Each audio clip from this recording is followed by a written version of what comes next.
성경을 많이 들어보시면 아시겠지만 이스라엘을 계약 백성이라고 하는데, 과연 계약 백성이라고 하는, 이스라엘 백성들한테 계약 백성이라고 하는 이 말이 과연 가능한 말인가 하는 생각을 하게 됩니다. 왜냐하면 하나님과 우리 인간이 계약을 맺을 정도의 동등한 관계는 절대 아니기 때문에 그렇습니다.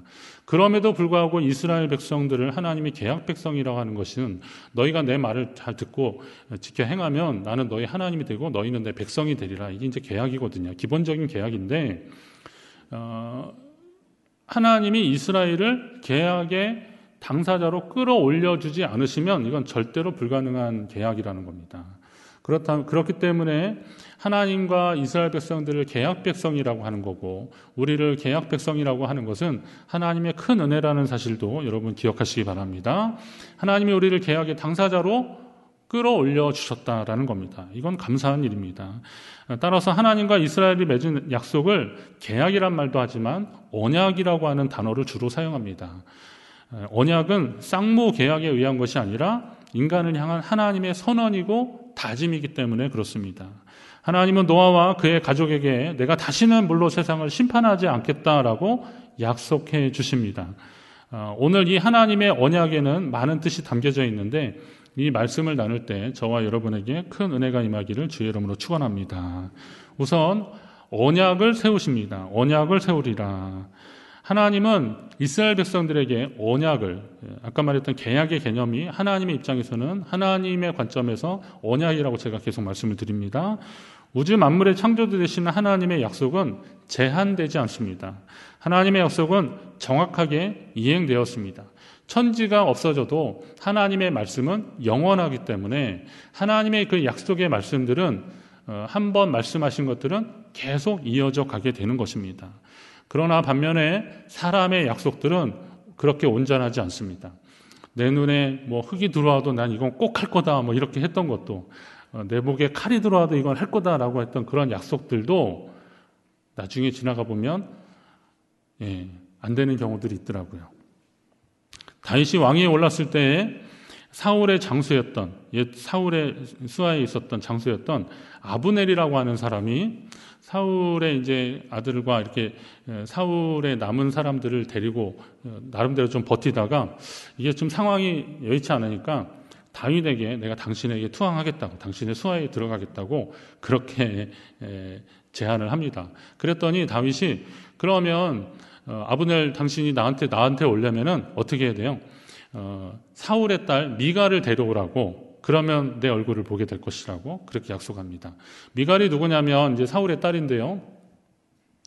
다윗이 이제 골리앗도 죽이고 전쟁에서 계속 승승장구하니까 사울 왕이 좀 불안했던 겁니다. 그래서 저 다윗을 어떻게 하면 내가 이제 꽉 잡아놓을까, 그러다가 자기 딸을 줘서 사위로 삼아서 이렇게 다윗을 좀 어느 정도 제어하려고 했는데, 그런데 그래도 다윗이 그렇게 미워 죽겠는 거죠. 그래서 결국은 사울은 다윗을 죽이려고 그러는 겁니다.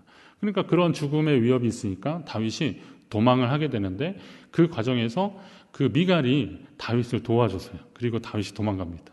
그러니까 사울이 너무 화가 난 거죠. 너 누구 편이냐 이거죠. 그러면서 결국은 그 미갈을 다른 사람에게 아내로 줘버립니다. 시간이 좀 지났는데 그래도 이제 사울이 다 죽고, 그리고 다윗은 왕이 됐는데, 이전에 그 미갈과 맺었던 그 결혼의 약속을 정말 다윗이 참 대단한 것 같아요. 그것을 이행하기 위해서 아브넬한테 그 미갈을 데려오라고 하는 겁니다. 그래서 아브넬이 그 미갈을 다른 사람의 집에 있는 거를 억지로 데려오죠. 그리고 이제 그것 때문에 다윗이 그러면 내가 너를 걷어주겠다 약속을 합니다. 그리고 아브넬이 돌아가는데, 그 돌아가는 아브넬을 누가 불러요. 성으로 좀 오라고. 그게 누구였냐면 요압이라고 하는 장수인데, 이 요압의 막내 동생이 아브넬한테 죽은 겁니다. 이전에 전쟁 중에 사울 진영하고 다윗 진영하고 싸웠으니까 그게 죽은 거예요. 그러니까 이제 동생에 대한 원한을 갚으려고 아브넬을 죽여버리고 마는 겁니다. 다윗의 입장에서는 내가 그래도 왕인데, 그리고 그렇게 선언하고 약속한 건데 그 아브넬이 그렇게 죽어버렸으니 이게 얼마나 너무 속상하고, 또 그 왕의 말의 공신력이 얼마나 떨어질 것을 염려해가지고 온 백성한테 그 베옷을 입고 그리고 그를 애도하라고 그렇게 명령하는 겁니다. 왕이었거든요. 왕의 말은 정말 죽으라면 죽는 거였거든요. 자, 그 정도의 권한이 있는 왕의 말도 이런 뜻하지 않는 변수로 인하여서 실행이 못 되는 그런 일들을 우리가 보게 되는 겁니다. 그러니까 사람의 말이라는 게 한계가 있는 거죠. 인생에 있어서 분명히 한계가 있는 겁니다. 그러나 그 한계를 우리가 느끼면 느낄수록 하나님은 어떤 분이세요? 한계가 없는 분이구나. 하나님은 제한받지 않으시는 분이구나. 하나님의 약속은 분명히 이루어지고 있구나라는 것을 우리는 다시 보게 되는 겁니다. 이 하나님의 약속을 표현할 때 소금 언약이라고 하는 그런 용어를 사용합니다. 역대하 13장에 보면 소금 언약이라는 단어를 사용하는데요. 하나님이 여호와께서 소금 언약으로 이스라엘 나라를 영원히 다윗과 그의 자손에게 주신 것을 너희가 알 것 아니냐 그렇게 말씀하십니다. 자, 다윗은 그 장수하고 맺은 약속도 그렇게 자기 뜻은 아니지만 뜻하지 않은 변수로 인해서 그렇게 못 지켜지지만 하나님은 다윗과 그의 후손들에게 약속하신 그 약속이 소금 언약이 된다는 겁니다. 소금이 어떤 역할을 하는지 여러분 아실 것입니다. 소금은 부패하는 것을 막아주는 겁니다. 그래서 영원성, 불변성 이런 것을 상징할 때 소금이란 단어를 쓰는 겁니다. 하나님의 약속이 변하지 않고 영원하다라는 것입니다. 또 소금은 음식 사이에 맛을 내는데 이게 조화를 이룬다는 겁니다. 연결시켜준다는 그런 작용이 있다는 겁니다. 그래서 하나님 우리와 소금 언약을 맺으시는 것은 그 약속을 통해서 그들과 관계 맺으시려고 그들과 함께 하시려고 하는 하나님의 뜻이 있는 것입니다. 하나님의 약속을 소중히 여기시고 그 약속을 통해서 하나님과 더 가까워지는 우리 모두가 되기를 간절히 바랍니다. 자, 홍수 이전과 똑같은 환경이나 조건은 아니지만 하나님이 주신 생명의 기회를 살려서 노아와 그의 가족들은 다시 시작하게 되었습니다. 하지만 자라보고 놀란 가슴이 뭐 보고도 소뚜껑 보고도 놀란다고 대홍수 때 이 물 난리를 겪고 난 사람들은 비만 조금만 와도요 이게 겁나는 거예요. 비가 좀 오면 얼마나 겁나니까 이거 또 이렇게 되는 거 아닐까. 그래서 하나님은 노아와 그의 가족들이 불안해하지 않고 안심하게 살 수 있도록 그들에게 지금 언약을 하고 계시는 겁니다. 이 언약은 그들과 그들의 후손에게도 계속 유효한 언약입니다. 그 내용과 그 증표들을 보면 이게 더 큰 은혜가 됩니다. 언약의 증거가 뭐냐? 우리가 알고 있듯이 뭐예요? 무지개였습니다. 여러분 하나님 하면 어떤 이미지가 먼저 떠오르십니까? 하나님 하면 대홍수 사건의 말씀을 나눈 직후라서 하나님 하면 좀 심판하시는 하나님 이런 이미지가 좀 강할 수 있습니다. 그러나 세상을 향한 하나님의 마음은 위로와 평안입니다. 한번 따라합니다. 하나님의 마음은 위로와 평안이다. 하나님은 우리를 위로하길 원하시고요. 우리가 평안 가운데 거하길 원하십니다. 하나님이 처음부터 인간을 징계하려고 창조하신 것은 아니에요. 홍수 심판은 인간의 죄악 때문에 그러신 거지 하나님이 그들을 심판하려고 벌하려고 그들을 창조하신 건 아니잖아요. 우리를 창조하신 건 아니에요. 그러니까 하나님은 어떤 마음이냐? 우리가 하나님과 함께 동행하기를 원하시는 거예요. 그리고 하나님 안에서 평안하기를 원하시는 겁니다. 고린도 교회를 향한 바울의 두 번째 편지 마지막 부분에 바울이 그런 표현을 합니다. 마지막으로 말하노니 형제들아 기뻐하라. 온전하게 되며 위로를 받으며 마음을 같이하며 평안할지어다. 고린도후서 13장 말씀인데요. 이 말씀이 지금 바울이 그들에게 계속 얘기하는 거예요. 그런데 너희가 서로 거룩하게 입맞춤으로 무난하면서 하나님의 위로를 받고 주님 안에서 평안해라 라는 겁니다. 자, 우리가 성도 안에서 우리가 교제하면서 우리가 얻어야 되는 것이 무엇인지도 말하고 있는 겁니다. 서로 위로하고 그리고 하나님 안에서 평안을 누리는 것이 교회 공동체인데 하나님은 그 마음을 가지고 우리에게 다가오고 계시는 거예요. 제가 여러분들에게 하나님을 만난 경험들을 이렇게 들어보면 여러분들, 여러 성도님들에게 하나님을 어떻게 만나셨습니까? 주님을 어떻게 만나셨습니까? 라고 하면 두려움과 떨림 가운데 하나님을 만났다라고 하는 분들은 많지 않습니다. 제가 어떤 죄를 지었는데요. 그게 너무 무서워서 그래서 하나님 살려주세요. 그러고서 이렇게 주님 앞에 나왔다. 이런 분들은 별로 없고요.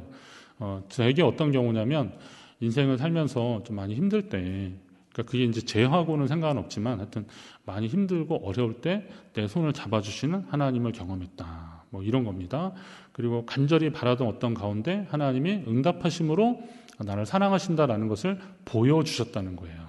그러니까 심판과 징계, 죽음, 사망 이런 개념으로 이런 이미지로 하나님을 만난 분보다는 아까 말씀드렸던 위로와 평안, 용서, 사랑 이런 단어의 개념으로 하나님을 만난 분이 훨씬 많다는 것입니다. 그러니까 하나님은 어떤 분이세요? 심판하시는 분이 아니라 사랑하시는 분이라는 거예요. 인생의 주인 되신 하나님으로 인해서 살 힘을 얻었다. 용기를 얻었다. 그래서 그 하나님 앞에 감사한다. 이런 분들이 많습니다. 여러분도 그 위로와 평안의 주님을 만나서 이 자리에 계신 줄 믿습니다. 문제는 하나님은 이렇게 위로와 평안으로 우리와 함께 하시려고 하는데, 그런데 우리의 부족한 믿음이 자꾸 하나님의 약속들, 하나님의 그 사랑을 확인하고 싶고 하나님의 그 약속을 확인하고 싶어 한다는 것입니다. 우리는 자꾸 그렇게 하고 싶은 거예요. 창세기 28장에 보면 야곱이 외삼촌의 집으로 도망가고 있다가 잠도 안 오고 막 그러니까 거기에서 이제 막 잠이 깰랑말랑 했겠죠. 환상 가운데 사닥다리 환상을 푸는 겁니다. 천사가 오르락 내리락 하는 겁니다. 그 야곱이 그걸 보면서 어떤 마음이 들었겠어요. 하나님이 내게 함께 하시는 건가 하는 그런 마음이 드는 거죠. 그래서 번쩍 일어나서 이제 야곱이 하나님께 그런 기도를 하는 겁니다. 하나님, 제가 하나님이 나와 함께 계셔서 내가 가는 이 길에 나를 지키시고 먹을 떡과 입을 옷을 주셔서, 그러니까 너무 그렇게 복잡하지 않아요. 그냥 나를 지켜주시고 먹여주시고 입혀주시고, 그리고 내가 평안히 아버지 집으로 돌아오게 하시면, 가정법이에요. 그렇게 해주시면 그 뒤에 거를 당연히 해야 되는데도 그것보다 앞에 거 해주시면 어떻게 해요? 여호와께서 나의 하나님이 되실 것이고 이 집은, 이 돌로 세운 여기는 하나님의 집이 될 것이다. 그럽니다. 그리고 하나님께서 내게 주신 것의 모든 것의 10분의 1을 내가 반드시 하나님께 바치겠다, 드리겠다, 이렇게 약속합니다. 저는 이 대목을 읽으면서 참 야곱이 대단한 사람이다 이런 생각이 들었어요. 야곱 참 대단하다. 조금 더 직설적으로 표현하면 야곱 참 뻔뻔하다. 자기가 지금 이런 기도할 때가 아니잖아요. 아니, 형이 자기 죽이겠다 그래서 도망가고 있는 건데 그러면 어떤 기도해야 돼요? 하나님, 저 좀 살려주세요. 형이 나 죽이려고 하는데 오다가도 다른 길로 좀 가게 해주시고 저 좀 살려주세요. 막 이래야 되는데 기도가 뭐예요? 먹여주고 입혀주시고 지켜주시고 돌아오게 하시고 그런다는 거예요. 그러면 하나님은 내 하나님이시라고, 그리고 하나님 주신 모든 것에 10분의 1을 드리겠다고, 아니 이러는 겁니다. 뭐 하면 그러는 겁니다. 서원의 기도 형식인데요. 그러니까 이 야곱이 정말 하나님이 자기에게 모든 것을 주셨다는 것을 인정하고나 있는지 모를 정도로 그렇게 기도를 하더라고요.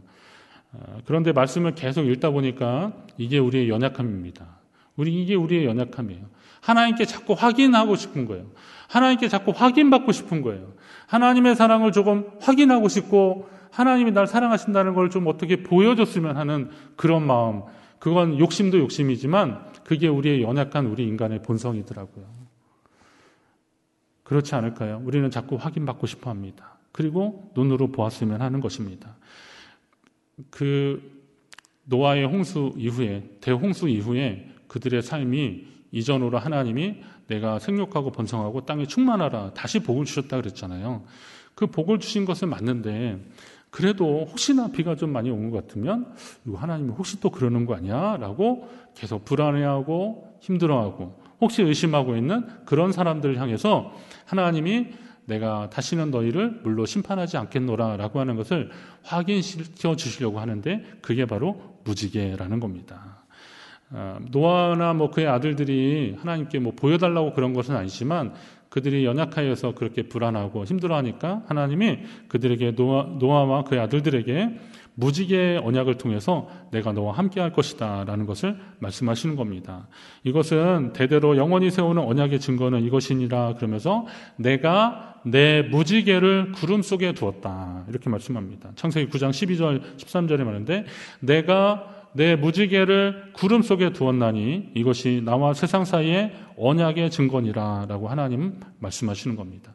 무지개를 통해서 하나님은 내가 다시는 물로 심판하지 않을 테니 기억해라, 안심해라 라고 하나님 말씀하시는 겁니다. 누구를 위한 언약일까요? 누구를 위한 언약일까요? 지금까지 계속 말씀을 나눈 것 같이 하나님은 약속의 하나님이시라 그랬습니다. 그리고 성경은 약속의 책입니다. 보통 약속이라고 할 때는 계약과 언약을 우리가 생각할 수 있습니다. 계약과 언약. 아까 말씀하고 조금 이렇게 중복해서 말씀을 들어보시면 아는데, 계약은 쌍방의 의무 등의 조항을 적어놓고 작성을 하는 겁니다. 그래서 만약에 어느 한쪽에 그 의무를 이행하지 않으면 그 계약은 깨지는 거예요. 소멸되는 겁니다. 그리고 또 그 의무를 이행하지 않았을 때 한쪽이 좀 손해를 보는 것이 이 계약의 특징입니다. 그러나 언약은 그거하고는 조금 다릅니다. 언약은 하나님과 사람의 약속을 말할 때 이게 주로 많이 사용됩니다. 성경처럼 하나님과 인간 사이에 맺어주신 구원의 약속들, 이것을 커버넌트, 그러니까 언약이라고 그렇게 말하는 겁니다. 그러니까 하나님의 언약을 기록했을 때 이게 구약이 되는 거고 신약이 되는 거예요. 문서화된 하나님의 언약이다. 그래서 테스트먼트, 그렇게 말하는 겁니다. 그러니까 이거는 하나님의 언약들을 기록한 책이라는 것이죠. 그래서 이건 그냥 책이 아니라 약속들이 되는 겁니다. 구약이 되고 신약이 되는 것입니다.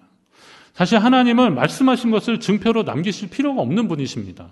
아니, 말씀으로 우주를, 만물을 창조하신 하나님이신데 말씀하시면 그대로 되시는데 무슨 증표가 뭐가 필요했겠습니까? 여기서 생각해 볼 문제는 이 무지개 언약의 증표는 과연 누구를 위한 것이냐라는 거죠. 우리는 한글 성경에 번역된 이 무지개라는 단어를 이제 증표로 무지개로 해서 생각을 하는데, 이 무지개라고 하는 이 단어 자체가 케셰트라고 하는 히브리어 단어인데요.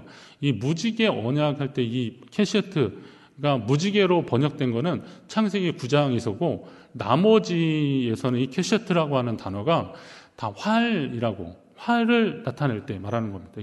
전쟁에 사용되는 활 있지 않습니까? 활입니다. 무기 활입니다. 이게 구부러진 거, 이거를 케셰트라고 그러는 겁니다. 자, 그러면 이게 뭐냐면 고대 전쟁에서 이렇게 활은 중요한 무기 중에 하나였는데, 장수가 집에 돌아와서 활을 이렇게 딱 걸어 놓으면 이건 뭐예요? 전쟁이 없다는 거예요. 이제 싸움은 그쳤다라는 거죠. 전쟁이 없는 것은 곧 평화를 말하는 거잖아요. 그런 평화의 상태가 지금 이루어지고 있다라는 것입니다. 그러니까 활이 그 집에 걸려 있는 것을 볼 때 지금은 전쟁의 때가 아니라는 거죠. 그러면 그러니까 인간의 관점에서는 하나님이 그 무지개, 하나님의 활을 어디다? 내가 내 무지개를 하늘에 걸었다 그랬으니까 하늘에 걸려 있는 저 활을 볼 때, 저 무지개를 볼 때, 하나님이 우리와 함께 하시고 더 이상 심판하지 않으시는구나라는 것이고, 또 여러분이 상상력을 동원해서 한번 보세요. 하나님의 관점에서도 비온 후에 뜨는 저 무지개를 통해서 내가 이 백성을, 이 세상을 더 사랑해야 되겠구나라고 하는 하나님의 언약과 다짐이 되는 것이다, 이런 겁니다. 우리는 그 하나님의 언약 사이에 지금 살고 있다는 것입니다. 무지개는 인간의 입장에서 볼 때는 세상에 다시는 물로 잠기는 일이 없을 것이라고 하는 약속의 증표를 통해서 위로와 평화를 얻는 것이기도 하면서, 또 하나님의 입장에서는 내가 다시는 세상을 심판하지 않겠노라, 다시는 물로 심판하지 않겠노라라고 하는 하나님의 계획과 다짐이 그 무지개를 통해서 나타나는 것입니다. 하나님은 그렇게 하늘에 무지개를 걸어 놓으시고 세상을 사랑하시는 마음을, 당신의 마음을 지금 표현하고 계신 겁니다. 여러분, 그렇다면 이제 무지개를 보면서 여러분의 마음이 조금 달라질 수 있을 겁니다. 물론 무지개라는 것이 그 빛에 있는 어떤 스펙트럼 효과잖아요. 이렇게 빨주노초 파남보 이렇게 나오는 건데, 그러니까 빛 개인 후에 이렇게 뜨는 것이 종종 우리가 발견이 되는 겁니다. 근데 그런 걸 통해서 우리는 곳곳에서 하나님이 우리를 사랑하시는구나, 우리를 다시는 물로 심판하지 않으시는구나, 이런 것을 뛰어넘어서 하나님이 우리를 사랑하시는구나라는 것을 깨닫게 되는 겁니다. 확인하고 싶어하고, 그것은 이제 우리의 연약함과 부족함이라 그랬잖아요. 그리고 또 눈으로 보고 싶어하는 그런 사람들을 위한 하나님의 사랑의 표현이라는 겁니다. 간혹 7빛깔 무지개가 다양성을 상징하는 것이라서 동성애 단체에서 이 파란색과 비슷한 남색을 뺀 그 무지개 휘장을 이제 자기들 그 주장을 하는 데 있어서 사용하는 그런 도구가 되어서 무지개가 좀 다른 의미로 쓰여지기도 하고 있지만, 그러나 그들도 무지개 속에 담겨져 있는 하나님 아버지의 마음도 함께 깨달았으면 좋겠다, 이런 마음이 있습니다. 사람의 마음이라는 것이 다 비슷한 것 같습니다. 같은 사건, 또 똑같은 일을 당해도 동전의 양면이 있듯이 어떤 현상이나 사건에도 양면성이라는 것이 있습니다. 비개인 하늘에 뜬 무지개를 보면서 무서웠던 홍수 심판의 때의 악몽을 떠올릴 수도 있지만, 그것이 우리를 사랑하시는 하나님의 표식이구나, 하나님의 증표구나 라는 것을 깨달을 수도 있다는 겁니다. 여러분들은 어떤 방법을 택하시겠습니까? 비개인 날에 뜬 무지개를 통해서 다시는 세상을 불로 심판하지 않겠노라라고 하는 하나님의 언약의 증표로 여겨질 때는 그것이 위로와 평안이 되는 거고 감사가 될 것입니다. 하나님의 관점에서도 마찬가지죠. 내가 다시는 이 세상을 물로 심판하지 않고 이 세상을 더 사랑하겠노라라고 하는 하나님의 다짐이 되는 것입니다. 하나님은 이렇게, 사실 하나님은 어떤 우상이나 형상을 싫어하셨습니다. 어느 곳에 매이는 것도 싫어하셨고, 또 무엇을 통해서 하나님이라고 하는 것도 싫어하셨습니다. 그게 아무리 사람들이 대단한 영광을 추앙을 해도 하나님 그런 형태들을 싫어하셨습니다. 그러나 하나님이 우리 아까 말씀드렸던 그런 연약함 때문에 예외적으로 하나님이 하나님의 뜻을 나타낼 수 있고 사람들이 깨달을 수 있는 장치들을 해주셨는데, 그게 뭐냐면 광야길에서는 성막이었고, 그리고 정착한 이후로부터는 성전이었습니다. 그리고 하나님은 가장 확실한 하나님 당신을 표현해 주셨습니다. 예수 그리스도를 보내주셨고, 이후에 성령을 통해서 교회를 이 땅에 남겨주셨습니다. 그러면 성막과 성장과 예수 그리스도와 교회를 통해서 하나님은 지금까지 우리와 함께하고 계심을 계속 보여주고 나타나고 계시는 겁니다. 오늘 이 자리에 있는 우리 여러분 모두가 그 증거라는 겁니다. 여러분이 그 증거가 되시길 주의 이름으로 축원합니다. 그리고 교회에는 그런 형상은 많이 없지만 뒤에 있는 십자가만 보더라도 여러분은 그걸 느끼실 수 있을 겁니다. 십자가는 적어도 2000년 전에 로마 시대를 살고 있던 사람들에게 있어서 이 십자가는 무서운 형벌의 틀이었습니다. 그러나 적어도 오늘 우리에게는 그 십자가를 더 이상 사형도구로 보지 않습니다. 뭐예요? 이거는 우리를 사랑하시는 하나님 아버지의 마음이고 예수 그리스도를 보내신 하나님의 손길이구나라는 것입니다. 십자가를 볼 때 우리는 그런 마음이 있습니다. 물론 여기도 경계는 있습니다. 십자가가 우상이 되거나 십자가가 그래서 이거를 금으로 좀 칠하든지 아니면 거기다가 다이아몬드를 박자고 막 하면서 십자가 자체에 대한 우상화는 하나님이 싫어하실 것입니다. 그러나 이런 십자가의 표상을 통해서 이러한 것을 통해서 하나님은 우리가 하나님을 더 기억하기를 원하시는 것입니다. 무지개를 보면서 하나님의 사랑, 위로와 평안을 느꼈듯이 오늘 이 시대에도 하나님은 이 십자가나 그리고 하나님의 교회를 통해서 그것을 우리가 느끼길 원하시는 겁니다. 내가 만약 내 입으로 예수를 주로 시인하고 또 하나님께서 그를 죽은 자 가운데서 다시 살리신 것을 내 마음에 믿으면 구원을 얻으리라 그랬습니다. 사람이 마음으로 믿어 의에 이르고 입으로 시인하여 구원에 이른다 그랬습니다. 그런 믿음의 고백들이, 행위들이 우리를 하나님께 더 가까이 가게 할 것입니다.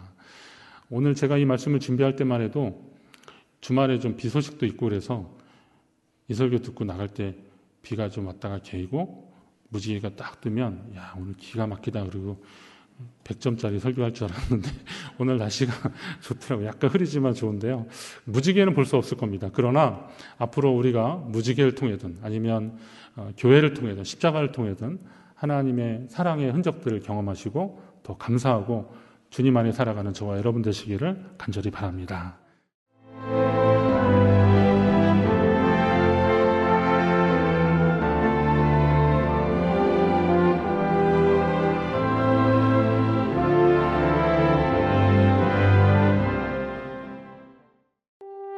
당시 제 상태는 뼛속까지 암이 이미 퍼져 있었고, 나는 그러면 죽는 거야? 살고 싶지 않다.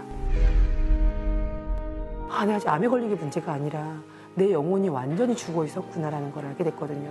내가 암에 안 걸렸으면 어쩔 뻔했어? 암은 이제 봤더니 선물이었어. 그럴 수 있다. 아플 수도 있고 가는 과정이 고통스러울 수도 있고, 근데 고통 없는 부활은 존재하지 않는다는 것이죠.